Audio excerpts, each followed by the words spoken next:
नमस्कार, आप देख रहे हैं एनडीटीवी और मैं हूं आपके साथ अनंत भट्ट। शुरू करते हैं खबरों का सिलसिला। सबसे पहले हम बात करेंगे दतिया विधानसभा उपचुनाव की, जिसको लेकर सियासी सरगर्मियां तेज हो गई हैं। उपचुनाव को लेकर कांग्रेस ने शक्ति प्रदर्शन किया। एक मंच पर जीतू पटवारी और दिग्विजय सिंह नजर आए।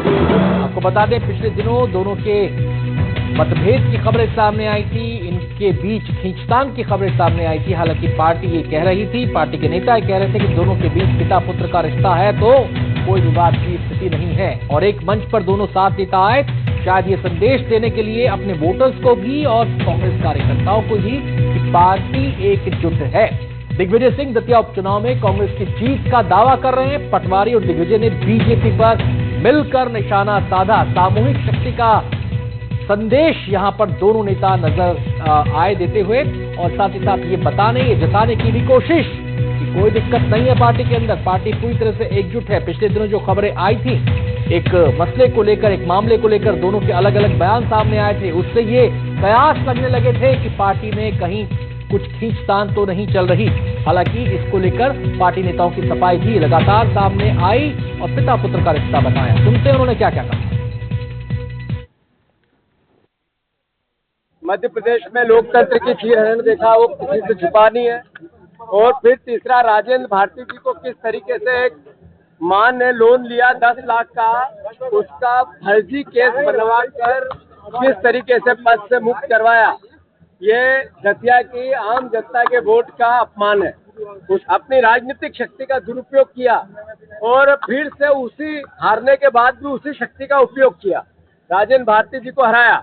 मैं समझता हूँ दतिया विधानसभा के, दतिया जिले के मां पीताम्बरा माई की इस पवित्र धरती के परिवारजनों ने दृढ़ संकल्प लिया है कि उस अहंकार का जैसे हर दशहरे पे अंत होता है, फिर से 25 महीने बाद 30 तारीख को अंत होगा।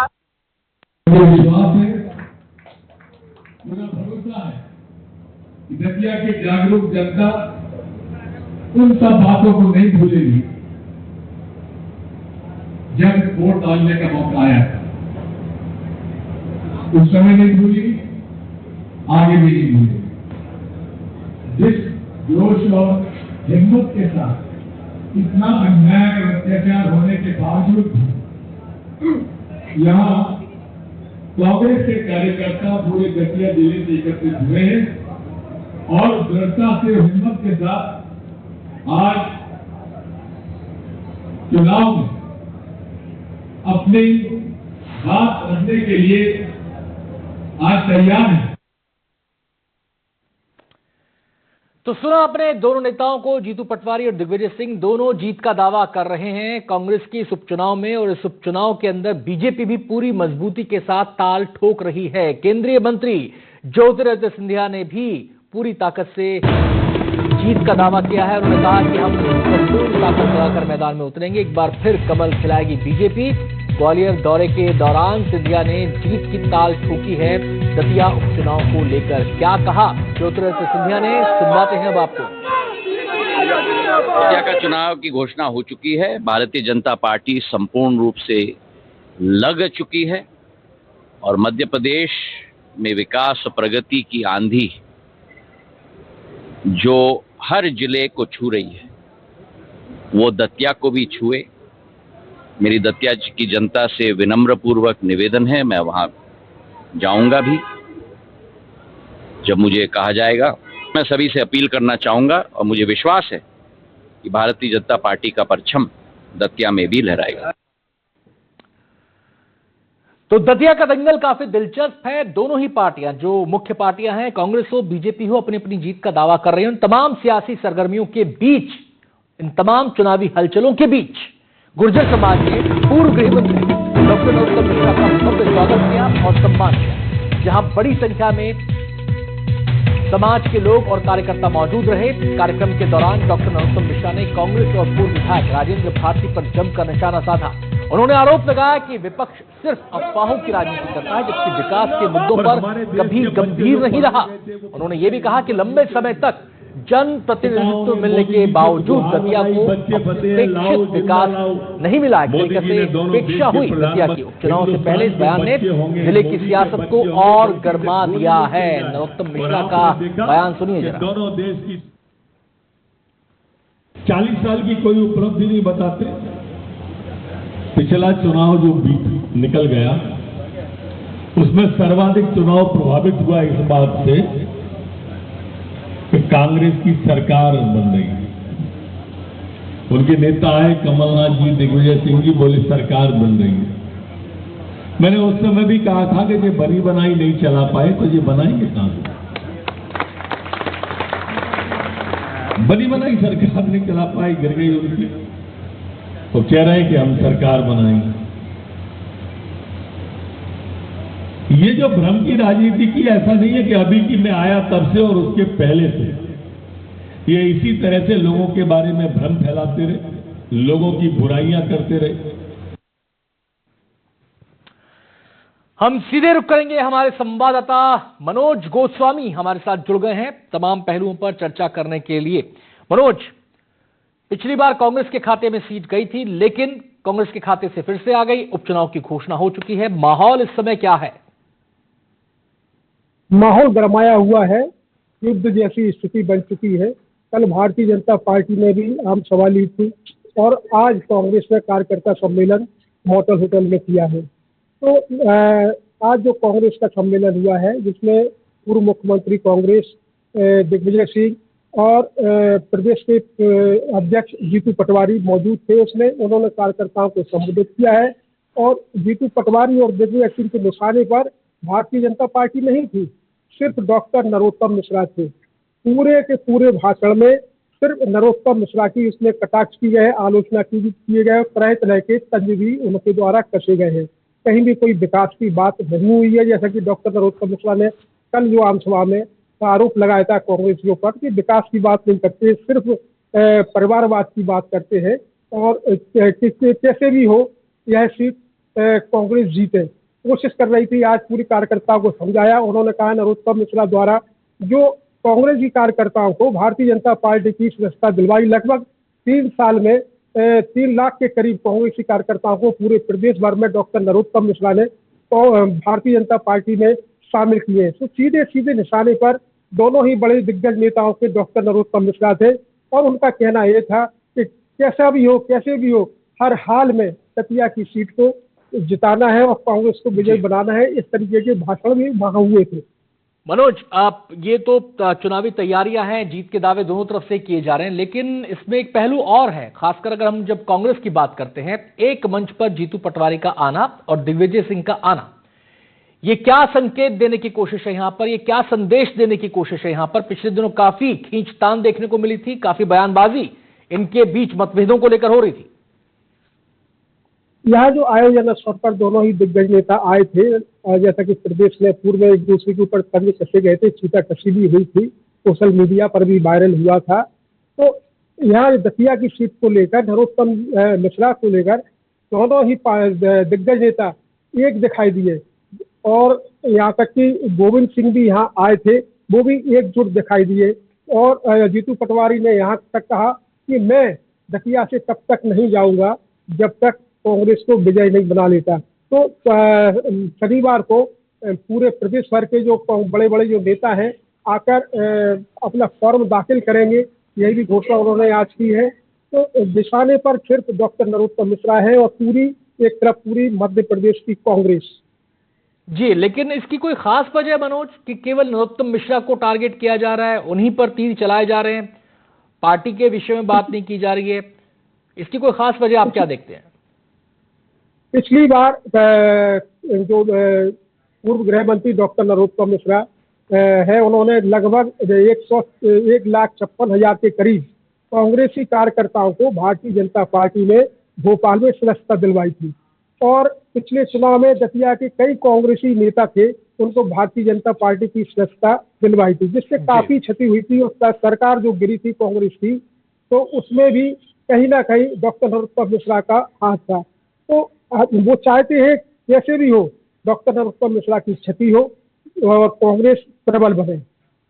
जी, और यहां पर हमने देखा नरोत्तम मिश्रा का भी बयान आया, उन्होंने तमाम बातें कही हैं कांग्रेस को लेकर। तो बीजेपी की रणनीति क्या नजर आ रही है इस उपचुनाव में? बीजेपी किसे मुद्दा, किसे केंद्र में रखना चाहती है?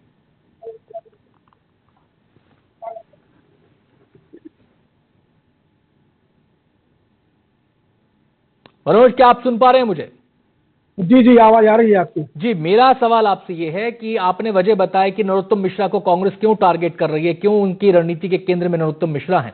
अब मैं आपसे ये समझना चाहता हूं कि बीजेपी की रणनीति के केंद्र में क्या है, कोई खास मुद्दा है, किस बात को वो आगे लेकर बढ़ रही है? जिस वक्त से राजेंद्र भारती जो पूर्व विधायक है दतिया के, एमपीएमए कोर्ट दिल्ली में पहुंचे थे, उसी समय से नरोत्तम मिश्रा समझ चुके थे कि ये निष्कासित होंगे, इनको सजा होगी। तभी से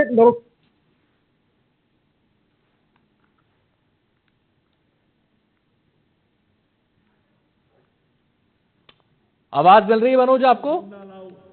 मोदी जी ने दोनों देश के प्रधानमंत्री, हिंदुस्तान के बच्चे होंगे। चलिए, मनोज से हमारा संपर्क शायद टूट गया है नेटवर्क की वजह से और सिग्नल उनके साफ नहीं आ पा रहे हैं। तो जो पूरा लेखा जोखा यहाँ पर बताया हमारे संवाददाता मनोज गोस्वामी ने, उन्होंने ये साफ तौर पर कहा कि जो कांग्रेस की रणनीति फिलहाल दिखाई दे रही है कि वो ये कि कांग्रेस नरोत्तम मिश्रा को टारगेट करके चल रही है। इसकी वजह यह है कि जब से चुनाव हुआ था 2023 का, उसके बाद से नरोत्तम मिश्रा ने काफी अपनी उपस्थिति से इलाके में दर्ज कराई और काफी कांग्रेस के कार्यकर्ताओं को बीजेपी में शामिल कराया। तो कोशिश ये है कि नरोत्तम मिश्रा को टारगेट किया जाए और उन्हें फोकस करके अपने जो पूरा चुनावी कैंपेन है उसको आगे बढ़ाती दिखाई दे रही है कांग्रेस। लेकिन नरोत्तम मिश्रा क्या सोच रहे हैं, बीजेपी क्या सोच रही है, उनकी रणनीति का केंद्र क्या है? मनोज, यही मैंने आपसे पूछा था, आपका नेटवर्क चला गया था। जी जी, तो नरोत्तम मिश्रा की रणनीति सीधी है कि चुनाव उनको जीतना है और जितनी भी उनके द्वारा भूल चूक हुई थी उनके लिए आम सभाओं के माध्यम से वो जनता से क्षमा भी मांग रहे हैं। तो कहीं किसी की एन कैन उनका एक ही लक्ष्य है कि दतिया विधानसभा से उनको चुनाव जीतना है। जो दतिया के विकास की गति है उसको पुनः सुचारू रूप से रखना है। जी, ये तो बात हो गई चुनावी रणनीतियों की, लेकिन बात आती है उम्मीदवारी की। कांग्रेस की पहले बात कर लेते हैं। वहां पर क्या लग रहा है? राजेंद्र भारती चाहते हैं कि उनके बेटे को टिकट मिल जाए, लेकिन ऐसी केवल बात हवा में ही है या कयासबाजी है या इसमें कोई दमबाजी भी है? आपको बता दें, पार्टी कांग्रेस हो या भाजपा आज दिल्ली में पड़ी हुई है। डॉक्टर नरोत्तम मिश्रा भी दिल्ली में है और राजेंद्र भारती भी दिल्ली में है। राजेंद्र भारती पूरी कोशिश कर रहे हैं कि उनके बेटा को टिकट भी मिल जाए। तो यहाँ के जो कांग्रेसी कार्यकर्ता है वो चाह रहे हैं कि यहाँ घनश्याम सिंह का नाम चल रहा है, अवधेश नायक का नाम चल रहा है, उनको मिल जाए। पूर्व में भी अवधेश नायक को कांग्रेस का टिकट मिला था, इसको राजेंद्र भारती ने कटवा दिया था। उसके बाद समझौता हुआ था ऊपर लेवल पर कांग्रेस ने, तो इनको आश्वस्त किया गया था अवधेश नायक को कि इस बार आपको टिकट दिया जाएगा। तो ये भी यहाँ गहमा गहमी है, अंदर कलह भी है कांग्रेस में। बहुत बहुत शुक्रिया आपका मनोज इस पूरी जानकारी के लिए।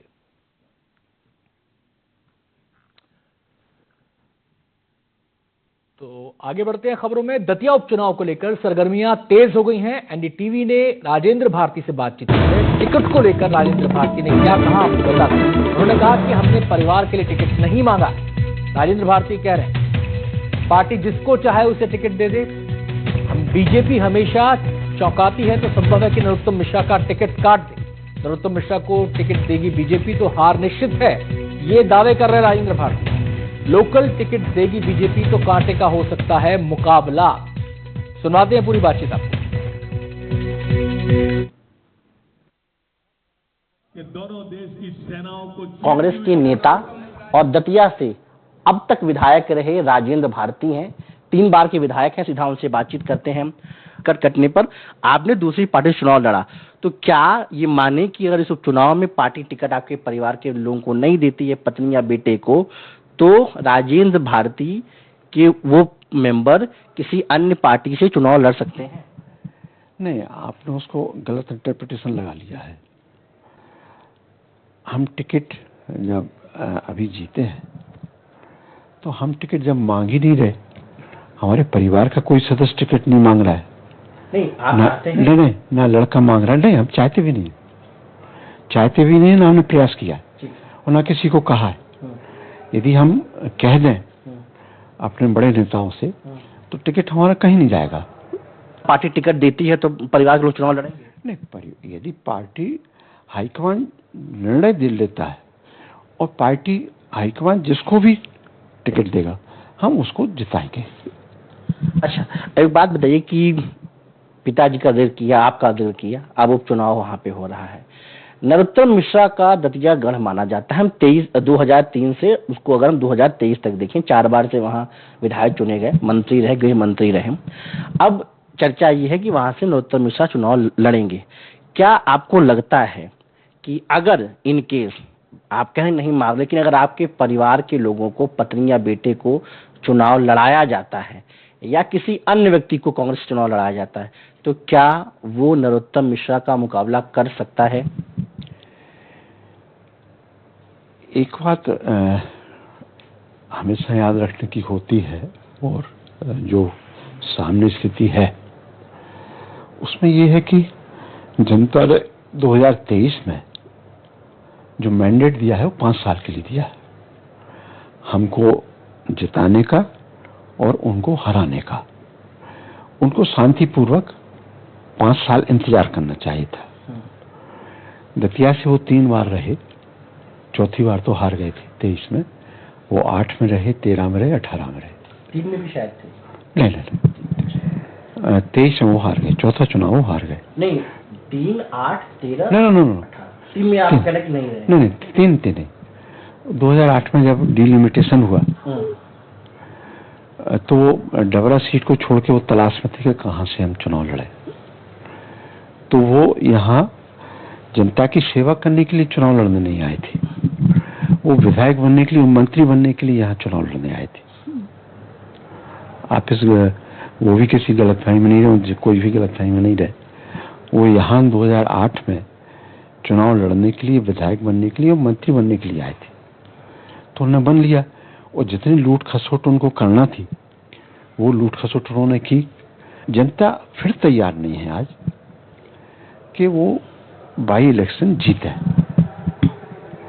तो वो बाई इलेक्शन भले किसी भी मैनेज करके उन्होंने बाई इलेक्शन करा लिया, लेकिन जनता उनको जिताएगी नहीं। 2 कारणों से हम यहाँ, एक तो केस 8 तारीख लगी हुई है, दूसरा थोड़ा सा हमको प्रॉब्लम हो गई, तो उसका हमारा ऑपरेशन हुआ। तो मतलब नाराजगी आपकी कोई नहीं है, आप टिकट नहीं मांग रहे हैं, लेकिन ये बात है कि आप कह रहे हैं कि फर्जी केस में शासन तमाम तंत्र का उपयोग करके आपके प्रस्ताव खत्म किया गया। अब एक आखिरी सवाल ये बता दीजिए कि इतने दिनों से आप दिल्ली में हैं, पार्टी के बड़े नेताओं ने कुछ आपसे संपर्क किया या कोई आश्वासन नहीं? क्योंकि चुनाव की जो है सब कुछ जारी हो चुका है, 30 तारीख को मतदान है, प्रचार प्रसार वहां होगा, सब जो भी संभावित प्रत्याशी हैं जिस पार्टी के वो सब लगे हुए हैं। आपकी तरफ से भी कोई प्रचार प्रसार हो रहा है या पार्टी? और दूसरी बात, अगर पार्टी किसी अन्य व्यक्ति को टिकट दे रही है तो राजेंद्र भारती का परिवार, राजेंद्र भारती के समर्थक क्या उसको समर्थन देंगे और उसकी जीत के लिए प्रयास करेंगे? देखिए, ये लड़ाई तो हम लोगों ने लड़ी है, शुरुआती 2008 से लड़ रहे हैं, तो वो लड़ाई हमारी जारी है, वो संघर्ष हमारा जारी है। टिकट किसी को भी मिले और कोई भी लड़े, हम उसको जिताएंगे। तो इसलिए आप निश्चिंत रहें। हाँ, एक चीज हो सकता है कि भाई भाजपा हाईकमान आश्चर्यजनक रूप से निर्णय लेता है, जो कोई व्यक्ति सोचते नहीं है वो निर्णय लेते हैं। वो इंदिरा गांधी की नकल करते हैं ये। हाँ, यदि टिकट ही उनका चेंज कर दिया, बीजेपी ने चेंज कर दिया और लोकल के बीजेपी को दे दिया, तो उससे कड़ा मुकाबला हुआ। मतलब आपका कहना है कि आप नरोत्तम मिश्रा को टारगेट कर रहे हैं कि पार्टी उनका ही टिकट काट दे? नहीं, टारगेट हम किसी को नहीं कर रहे। आपकी बातों से जो लग रहा है। नहीं, हम तो यथार्थ स्थिति बता रहे हैं जी। यथार्थ स्थिति बता रहे हैं कि यदि टिकट रिपीट होता है बीजेपी में तो हार सुनिश्चित है। अच्छा, और कोई अन्य प्रत्याशी आता है तो लोकल बीजेपी का प्रत्याशी आता है तो वो कड़ी टक्कर देगा। ये फर्क हो गया। तो बस एक चीज ये बताइए, पार्टी के बड़े नेताओं ने आपसे संपर्क किया? नहीं, हमारा निरंतर रूप से संपर्क जारी है। बीजेपी कहीं चुनाव नहीं लड़ रही। बंगाल में बीजेपी थोड़ी चुनाव लड़ी, बंगाल में तो ज्ञानेश कुमार जी चुनाव लड़े, केंद्र की फोर्स चुनाव लड़ा। तो अब ये चेहरा वेहरा किसी का नहीं चल रहा है। देखिए, चेहरा कहीं चलता, कहते हैं लोग प्रधानमंत्री का चेहरा चल रहा है, तो ये सब गड़बड़ी कराने की क्या जरूरत है? फिर आप चेहरे पे चुनाव लड़ो ना। तो आपको चेहरे पे भरोसा नहीं है, इसीलिए मतदान के दौरान आप सारी गड़बड़ियां करते हैं, लूट खसोट करते हैं, और एक बात और मैं आपके चैनल के माध्यम से करना चाहता हूँ कि ये चुनाव की शुरुआत जब करते हैं तो भगवान राम से शुरू करते हैं, जय जय श्री राम, भगवान राम का बोले, और वोटिंग आते आते तक एक हफ्ते पहले जैसे वोटिंग का समय आता है, 4-5 दिन रह जाते, वैसे ही भगवान राम को ये छोड़ देते हैं। फिर ये रुपए बांटते हैं, पैसा बांटते हैं, साड़ी बांटते हैं, शराब बांटते हैं, मीट मच्छी बांटते हैं, और जितनी गड़बड़ी कर सकते हैं ईवीएम में फर्जी वोटिंग जो करा सकते हैं, भगवान राम को भी छोड़ देते हैं। वो फिर इस पे करते हैं। तो ना वो भगवान राम के नाम पे चुनाव लड़ते हैं, ना भाजपा के सबसे बड़े चेहरे के नाम पे चुनाव लड़ते हैं, फिर वो गड़बड़ियों के नाम पे चुनाव लड़के सरकार बना लेते हैं। लेकिन ये सारी गड़बड़ियां दतिया उपचुनाव में नहीं चल पाएंगी। दूसरा विजयपुर दतिया साबित होगा। बिल्कुल शुक्रिया राजेंद्र भारती जी। ये राजेंद्र भारती हैं, कांग्रेस के दतिया से अभी तक विधायक थे, और इनका साफ तौर पे कहना है कि भाजपा नहीं चुनाव लड़ रही है, चुनाव आयुक्त ज्ञानेश कुमार चुनाव लड़ रहे हैं, और अगर इस बार बीजेपी ने नरोत्तम मिश्रा को टिकट दिया तो चाहे राजेंद्र भारती का परिवार का कोई व्यक्ति चुनाव लड़े या कांग्रेस कोई कार्यकर्ता, उसकी जीत तय है, नरोत्तम मिश्रा की हार तय है। और इनका साफ तौर पे कहना है कि एक फर्जी केस है जिसमें शासन और तमाम प्रशासनिक तंत्र का उपयोग करके इनको वहां से जो है फर्जी मुकदमे में फंसाया गया। हालांकि चुनाव 30 तारीख को है, उसके बाद नतीजे आएंगे तो तमाम चीजें साफ होंगी। नई दिल्ली से सहयोगी प्रेम सिंह के साथ Pallav mission TV India. Bollywood की फिल्म 3 इडियट्स आपको ध्यान होगी। वहां पर परीक्षा केंद्र का एक सीन भी ध्यान होगा जब सारे पेपर उथल पुथल कर दिए जाते हैं। लेकिन भोपाल के आरजीपीवी में वही कहानी हकीकत बन गई। परीक्षा शुरू होने से कुछ मिनट पहले पता चला कि अलमारी में रखे 9 विषयों के प्रश्न पत्र गायब हैं। आनंद फानों में परीक्षा रद्द करनी पड़ी और करीब 300 छात्र प्रभावित हो गए। हैरानी की बात यह है कि अलमारी का ताला सलामत मिला, जबकि कमरे का सिर्फ एक रोशनदान टूटा था। अब सवाल यह है कि आखिर पेपर चोरी कैसे हुई? क्या यह अंदरूनी खेल है या सुरक्षा में बड़ी चूक? फिलहाल गांधीनगर पुलिस ने मामला दर्ज कर जांच शुरू कर दी है, जबकि विश्वविद्यालय की सुरक्षा व्यवस्था पर गंभीर सवाल खड़े हो गए। गांधीनगर थाने में मामला दर्ज करवाया गया है, वहीं एचओडी को नोटिस जारी किया गया है। 3 दिन में जवाब मांगा गया है। मौके से जायजा लिया हमारी संवाददाता हरप्रीत कौर।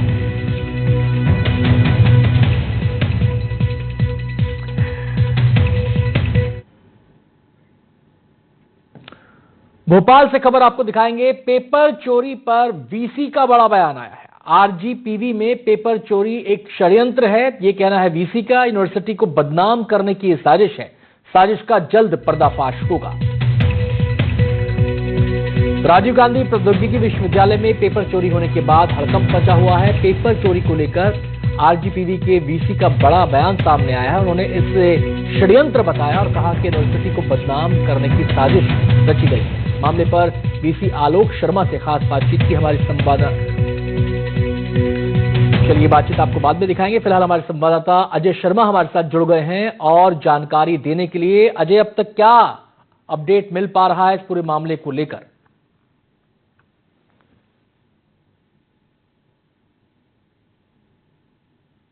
पुलिस जो है अब जांच कर रही है, चूंकि मामला अब गांधीनगर पुलिस के पाले में जा चुका है और विश्वविद्यालय जो है, जो सूचना प्रौद्योगिकी विश्वविद्यालय है, उसने अपने इंटरनल जांच में पा लिया है कि चोरी हो चुकी है और उसने अर्चना तिवारी जो है विभाग अध्यक्ष, उनको भी नोटिस जारी किया गया है। कई और दूसरे पॉइंट ऑफ व्यू से जांच की जा रही है। कोई पहला मौका नहीं है जब इस तरीके की लापरवाहियां आरजीपीवी की परीक्षा में निकलकर सामने आई हैं। इसके पहले भी लापरवाहियां निकलकर सामने आई हैं, लेकिन पेपर लीक का ये पहली बार मामला निकलकर सामने आया है। मामले को लेकर जितने लोग हैं जो यूनिवर्सिटी प्रबंधन से जुड़े हुए हैं, उन सभी से पूछताछ की जा रही है। इस पूरे मामले में क्या क्या किन किन तथ्यों पर जांच होनी है, तो तमाम तथ्यों को मद्देनजर रखते हुए विश्वविद्यालय प्रबंधन से एक रिपोर्ट मांगी गई है। पुलिस ने पूछा है कि आप क्या प्रोसीजर क्या है पूरे एग्जाम कंडक्ट कराने के लिए, उसके आधार पर ये जांच बढ़ेगी आगे। और आखिर किसने ये पूरे कांड को, जो वारदात को जो है अंजाम दिया है, कौन ऐसा व्यक्ति है जो पूरे छात्रों के भविष्य के साथ खेल गया है, किसने जो यूनिवर्सिटी है उसकी साख को बट्टा लगाया है।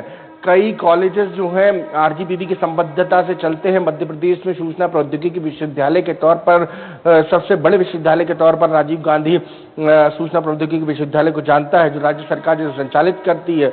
और यदि बात करें तो यूजीसी की रैंकिंग से लेकर तमाम जितनी भी रैंकिंग उनमें सब में अच्छे खासे नंबर के तौर पर आरजीपीवी कैंपस को देखा जाता है। ऐसे में एक बड़े कैंपस की साख पर वटा लगा है पेपर चोरी को लेकर। अब मामले में जांच अभी तक ऐसा कोई भी व्यक्ति अभी तक पुलिस के हाथ नहीं लगा है जिसके ऊपर सीधे तौर पर आरोप है या जिम्मेदार ठहराया जा रहा है, या जो जिसको पुलिस जल्द उठा के जो शिक्षकों के पीछे डाल दे। अभी पुलिस इंटरोगेट कर रही है पूरे मामले को लेकर। फॉर्मूले अलग अलग हैं, चाहे फिल्म 3 इडियट का फॉर्मूला हो या दूसरे अन्य मामले हो, लेकिन पुलिस इस पूरे मामले पर अभी कुछ भी खुलकर कहने को तैयार नहीं है। और दूसरी ओर विश्वविद्यालय प्रबंधन की तरफ से जो कुलपति हैं वो कहते हुए नजर आते हैं कि मैं तो अभी नया नया आया हूं, मतलब नए नए से ये मामला है कि अभी तक जब वो नए नए हैं अभी उनको पूरा सिस्टम समझना पड़ेगा, पूरी स्थितियां जाननी पड़ेंगी, कैसे पेपर होते हैं, कहाँ बनते हैं, कैसे लीक हो गए, कैसे चोरी हो गए हैं, ये पूरे मामलों पर बिल्कुल सब कुछ गोलमोल है फिलहाल। अभी जानकारी बहुत बहुत शुक्रिया अजय आपका इस पूरी जानकारी के लिए। और अब वक्त हो गया एक छोटे से ब्रेक का। ब्रेक के बाद भी खबरें जारी हैं।